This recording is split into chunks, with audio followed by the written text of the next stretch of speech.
چھوڑ دینا ولات ہو وہ اور اس کو تکلیفوں کا نشانہ نہ بنانا. اس اعلان کے بعد جو گویا ٹرائبل سسٹم کے مطابق یہ ویزے کو کہہ سکتے ہیں آج موجودہ ٹرمنالوجی کے لحاظ سے،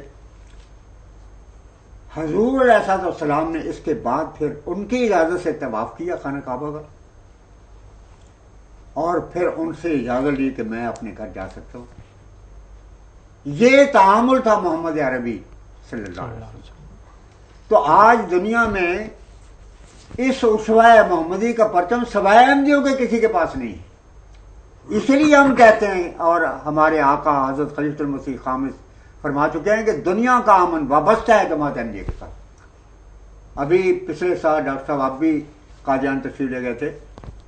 رات کو وہاں ہند سماچار کے ایڈیٹر تشریف لائے، ان سے گفتگو ہوئی. آخر میں ایک بات ہوئی، بہت سی باتیں تھیں. میں نے ان سے یہ بات کہی کہ آج دنیا پر کھل گیا ہے کہ باوجود ہے کہ دنیا بڑی فارورڈ ہو چکی، سائنسی لحاظ سے کوئی مثال نہیں دنیا کے انقلاب کا، ہر چیز دنیا کے سامنے ہے، مگر یہی ایک مصیبت کا پیش خیمہ بن گیا. اور جو دعویٰ امن کا کرنے والے ہیں وہ بموں کے ذریعے سے اور قتل و غارت کے ذریعے سے امن کرنے کا منصوبہ بنا رہے ہیں اور کرتے چلے جا رہے ہیں. تو آپ جانتے ہیں کہ ایسی صورت میں تو کبھی امن نہیں قائم ہو سکتا. امن صرف اس صورت میں قائم ہو سکتا ہے کہ دنیا میں ان پاک نفس اور معصوموں کی اکثریت ہو جائے جو حضرت صلی اللہ علیہ وسلم اور حضرت یوسف کی طرح قانون کی اطاعت کو اپنا مذہبی فریضہ سمجھتی ہو، اور وہ ایک امام کے ماتحت. اور میں نے کہا کہ یہ سوائے جماعت احمدیہ کے کون ہے جو یہ فریضہ ادا کر سکتا؟ انہیں ماننا پڑا کہ حقیقتاً جماعت احمدیہ ہی سے دنیا کا امن وابستہ ہے. تو ہم نے جماعت احمدیہ نے حضرت مسلم موعود کی قیادت میں جو تحریک آزادی میں حصہ لیا، اور تحریک آزادی سے مراد ہماری نگاہ میں مسلم لیگ کی تحریک پاکستان ہے.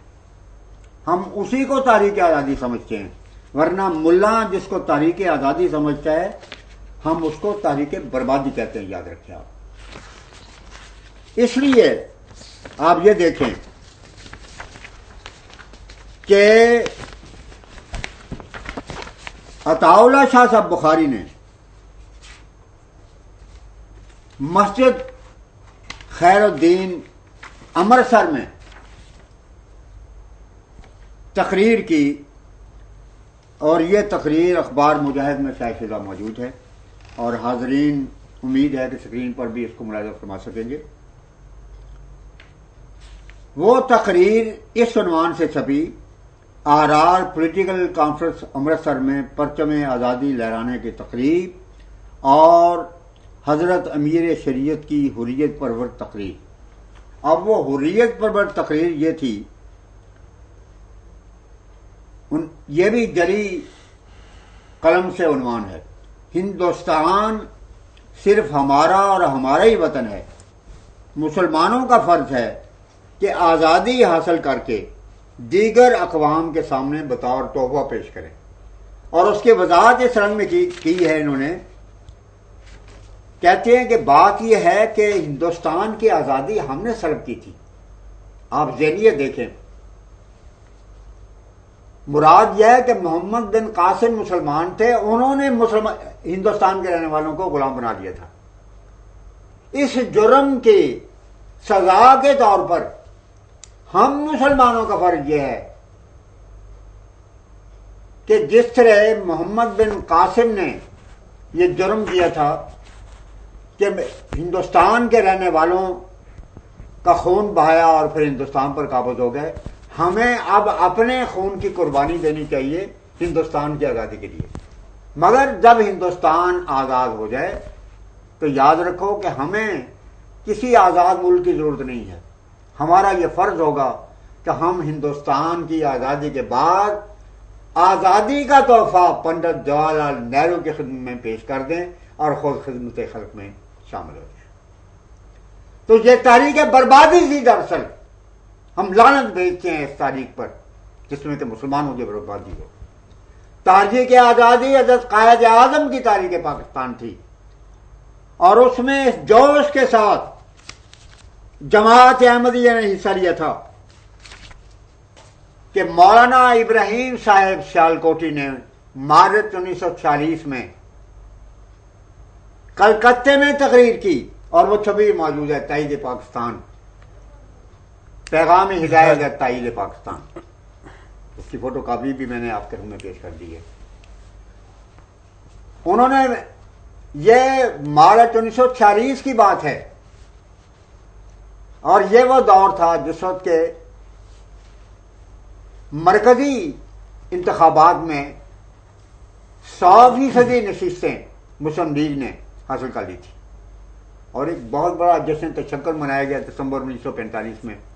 مارچ میں تمام ہندوستان کے صوبوں کے یعنی صوبائی انتخابات تھے۔ یہ اس دور کی بات ہے جس میں کہ جماعت احمدیہ اللہ تعالیٰ کے فضل سے بھرپور انہوں نے حصہ لیا۔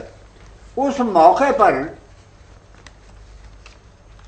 میر ابراہیم صاحب سیالکوٹی نے، میں اس لیے کہہ رہا ہوں کہ پاکستان کی تاریخ اصل ماخذوں سے معلوم کی جا سکتی ہے، وہ جھوٹی اور افسانوی تاریخ جو کہ آرآر نے بنا رکھی ہے اس کا کوئی حقیقت کے ساتھ تعلق نہیں۔ اصل تاریخ آزادی قائد اعظم کی تاریخ پاکستان تھی، اور اس موقع پر جو کردار تھا وہ میں بتا رہا ہوں آپ کو۔ میر ابراہیم صاحب سیالکوٹی وہ صف اول کے لیڈر تھے جماعت اہل حدیث کے۔ انہوں نے اپنی تقریر میں یہ بیان فرمایا کہ میرے ایک گستاخ شاگرد محمد صادق نے کہا ہے کہ تم بھی مسلم لیگ میں شامل ہو گئے ہو جس میں مرزائی بھی شامل ہے۔ آگے فرماتے ہیں کہ میں اس کو کہتا ہوں اور آپ کو بھی بتاتا ہوں کہ جماعت احمدیہ کا مسلم لیگ میں شامل ہونا اس میں میرا کوئی دخل نہیں ہے، یہ تو مسلم لیگ اور جماعت احمدیہ کا اپنا اندرونی معاملہ ہے۔ آگے کہتے ہیں لیکن جماعت احمدیہ کا مسلم لیگ کی تحریک میں شامل ہونا اور پاکستان کی تائید کرنا یہ اس بات کا دستاویزی ثبوت ہے کہ آل انڈیا مسلم لیگ ہی مسلمانوں کی واحد نمائندہ جماعت ہے، اور اس کا ثبوت دیا ہے۔ فرماتے ہیں کہ یہ اس لیے کہ نہ وہ کانگریس میں شامل ہو سکتے ہیں مسلمان، نہ ایم ڈی، نہ آرآر میں داخل ہو سکتے ہیں، اس لیے کہ آرآر کی پشت بنائی کانگریس کر رہی ہے، بالفاظی کہ وہ کانگریس کے ایجنٹ ہے، کانگریس کے خودکاشتہ پودہ ہے، کانگریس کے پیسوں کے اوپر سب کچھ کر رہی ہے۔ اس واسطے ایم ڈی نہ کانگریس میں شامل ہو سکتے تھے اور نہ آرآر کے ساتھ شامل ہو سکتے تھے، اس لیے وہ مسلم لیگ میں شامل ہوئے جس میں شیعہ بھی شامل ہیں، سنی بھی شامل ہیں، بریلوی بھی شامل ہیں، دیوبندی بھی شامل ہیں، اس لیے جماعت احمدی بھی اس میں شامل ہو۔ اور آگے فرماتے ہیں کہ میں اس گستاخ کو بتانا چاہتا ہوں کہ ابوالکلام آزاد جیسا انسان جو کہ کانگریس کا لمبردار ہے، اس شخص نے اپنے فتاوی میں احمدیوں کو مسلمان تسلیم کیا ہے، اور اگر تمہیں اعتراض ہو تو میں تمہیں اس کا جواب دینے کے لیے تیار ہوں۔ مولانا ثناء اللہ صاحب امرتسری کا اس میں بیان موجود ہے، وہ کہتے ہیں کہ دراصل اس میں یہ جو مسلم لیگ ہے یہ مسلمانوں کی جماعت ہے، اور اس میں نو کے لحاظ سے نہیں دیکھنا چاہیے کہ یہ فلاں اہل حدیث ہے، فلاں قادیانی ہے، یہ جو نو کی بات ہے بحثیت مسلمان سارے اکٹھے۔ اٹارنی جنرل صاحب کی طرف سے یہ سوال کیا گیا کہ مرزا صاحب نے یعنی حضرت مسیح موعود علیہ الصلوۃ والسلام نے 1857 کی جنگ کو غدر کے نام سے موسوم کیا ہے۔ حضرت خلیفۃ المسیح الثالث نے اس کے جواب میں ارشاد فرمایا کہ مغل بادشاہ بہادر شاہ ظفر، مورخ ذکاء اللہ خان اور خواجہ حسن نظامی اور دیگر کئی اور مشاہیر اور اکابر کا یہی مسلک ہے۔ اس موقع پر حضور نے مفصل حوالے پیش کیے، جن میں مولانا سید نذیر حسین صاحب دہلوی کی سوانح حیات بعد الموت تھی، جس میں کھلے لفظوں میں غدر کا لفظ استعمال کیا گیا ہے۔ یہ کوئی اقتباس آپ پڑھ کے سنائیں گے؟ اس وقت حیات بعد الموت کا اقتباس میں اس کا مفہوم زبانی یاد کرنا چاہتا ہوں۔ اس میں یہ لکھا ہے کہ مولوی نذیر حسین صاحب بیچارے ایک دفعہ انہوں نے کہا کہ بہادر شاہ ظفر جو ہے وہ تو باغیوں کے ہاتھوں خود مجبور ہے، وہ کیا کر سکتا ہے اس وقت، اور باغی یہ ہندو ہیں، اور بہادر شاہ ظفر جو کہ تنخواہ یعنی پنشن خوار ہے خود انگریزوں کا، وہ بے بس ہے اس معاملے میں۔ تو کارروائی ہندو کر رہے ہیں اور نام بہادر شاہ ظفر کا دیا جا رہا ہے۔ تو یہ تفصیل اس میں موجود ہے۔ یہ جواب تو میں نے عرض کیا ہے۔ اس سلسلے میں ایک آدھ معروضات میں بھی میرے سامنے بھی پیش نظر ہیں۔ وہ یہ ہے کہ اس زمانے میں جتنے اکابر تھے ان کو غدری قرار دیا۔ تاریخ تو وہی مستند ہے جو اس دور کے اکابرین نے جس کی طرف اشارہ کیا ہے۔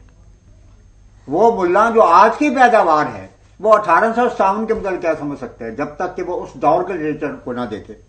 اب آپ دیکھیں، یہ جو اس کو تحریک آزادی قرار دیا گیا ہے اور غدر کا نام چھوڑا گیا ہے، یہ دراصل آپ اگر دیکھیں تو مسلمانوں میں آراری مولوی اور کانگریسی مولویوں کے ذریعے سے یہ بات آئی ہے، اور یہ ہندوؤں کی پلاننگ تھی۔ پہلے تو یہ پلاننگ ہوئی، میں اشارہ پہلے کر چکا ہوں، کارل مارکس سے پشپنائی بھی تھا، اور انٹرنیشنل جو اس وقت مرکز تھا ٹیررسٹ لوگوں کا شکاگو میں سوشلسٹوں کا، ان کے ساتھ رابطے ہوئے، اور ان کے کہنے پر دراصل ہندوستان کے ہندوؤں کو اس بات کی ضرورت ہوئی کہ مسلمان تو اس وقت دراصل ان کا بادشاہ تو نام کا بادشاہ ہے، اور اس کی حکومت سوائے دلی کے قلعے کے کہیں بھی نہیں ہے۔ تو ساری بڑی بڑی اسامیاں ہندوؤں کے پاس تھی، اور مہاراجے جتنے بھی تھے ان کے مقابل پر کوئی مسلمان حکومت ایسی نہیں تھی کہ جس کی کوئی بھی حیثیت رہ جاتی ہو۔ تو عملاً تو ہندو کی حکومت تھی۔ ہندو یہ چاہتا تھا کہ آنے والی ایسٹ انڈیا کمپنی کے انگریزوں کو ختم کر دیا جائے اور دلی کا تخت مستقل طور پر ہندوؤں کے پاس ہو جائے۔ لیکن پہلے انہوں نے پیش بینی یہ کی کہ کچھ مسلمان مولویوں سے بھی دستخط لیے کہ یہ جہاد ہے۔ بعض مرے ہوئے جو لوگ مولوی تھے ان کے بھی انگوٹھا لگا لیا، اور مولوی صدر الدین آزردہ جو چیف جسٹس تھے بہادر شاہ ظفر کے، ان سے بھی بل جبر انگوٹھا لگایا، اور یہ ساری چیزیں اس لیے تھیں، اشتہار کے طور پر انہوں نے دلی کے جامع مسجد کے پھاٹک پر یہ سارے اشتہار لگایا اور کہا کہ مسلمانوں کا کے اوپر جہاد فرض ہو گیا ہے۔ اب مقصد یہ تھا کہ اگر اس بغاوت میں ہم ناکام ہوئے اور مقدمہ چلا تو ہم یہ پیش کر دیں گے کہ حضور ہم تو آپ کے وفادار تھے، یہ ساری کارستانی مولویوں کی اور مسلمانوں کی ہے، کیونکہ ایسے ہی کیا انہوں نے۔ بلکہ آپ حیران ہوں گے